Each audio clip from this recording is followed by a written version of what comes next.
চাপাতি নিয়ে, অস্ত্র নিয়ে, রামদা নিয়ে, হকি স্টিক নিয়ে 5 আগস্টের পর এখনো সেই ছাত্র রাজনীতি এই জেনারেশন এটা পছন্দ করে না। মাননীয় স্পিকার, গতকালকে বর্তমান জ্বালানি সংকট নিয়ে এই হাউজে একটি ঐতিহাসিক মুহূর্ত আমরা উপভোগ করেছি এবং সেখানে মাননীয় সংসদ নেতা, প্রধানমন্ত্রী এবং বিরোধী দলীয় নেতা সহ আমাদের মাননীয় সংসদ সদস্য বৃন্দ বক্তব্য রেখেছেন। এই কথাটি আমি এই জন্যই বলেছি যে এটি গণতন্ত্রের সৌন্দর্য। মাননীয় স্পিকার, আমি সেজন্য মাননীয় প্রধানমন্ত্রী, বিরোধী দলীয় নেতা সহ উপস্থিত সংসদ সদস্যবৃন্দকে আন্তরিকভাবে মোবারকবাদ জানাই এবং ধন্যবাদ জানাই। মাননীয় স্পিকার, রাজনীতির সৌন্দর্য হলো ডিবেট এবং সেখানে থাকবে সমালোচনা, সেখানে থাকবে আলোচনা এবং সে আলোচনাটা হবে গঠনমূলক এবং জনগণ সেই প্রত্যাশাই আমাদের কাছে করে বিদায়। এই যে জুলাই সর্বশেষ এই আন্দোলনে আমাদের প্রতি প্রত্যাশা অনেক বেড়ে গিয়েছে।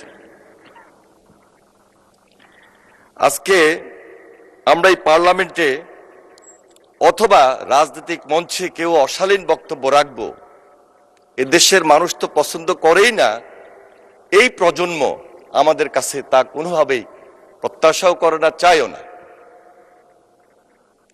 মাননীয় স্পিকার, আজকে সরকারি দল এবং বিরোধী দলের মধ্যে একটা কমিটি যেটা হয়েছে বর্তমান জ্বালানি সংকট নিয়ে, এটা খুবই পজিটিভ।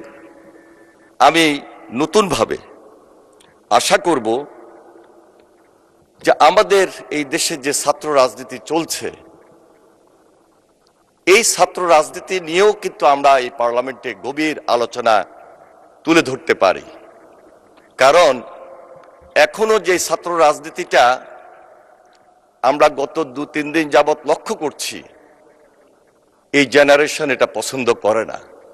কারণ ফ্যাসিস্টের ধারাবাহিকতায় চাপাতি নিয়ে, অস্ত্র নিয়ে, রামদা নিয়ে, হকি স্টিক নিয়ে 5 আগস্টের পর এখনো সেই ছাত্র রাজনীতি থাকবে, ছাত্র রাজনীতির ময়দানটাকে কলুষিত করা হবে।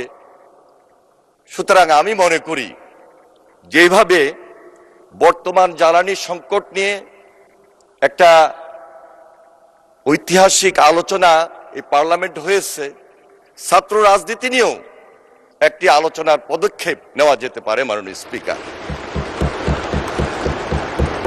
মাননীয় স্পিকার,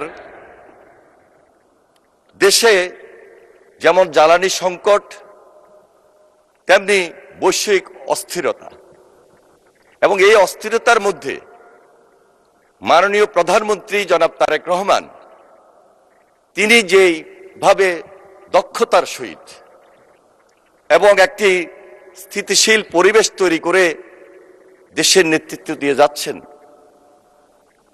আজকে বাংলাদেশের ইতিহাসে এই অধ্যায়টি বিরল। এবং এই জায়গাটাকে কেউ কেউ হয়তোবা বিভিন্ন দিক থেকে চেষ্টা করবে যেন এই পরিবেশটা যেন বজায় না থাকে।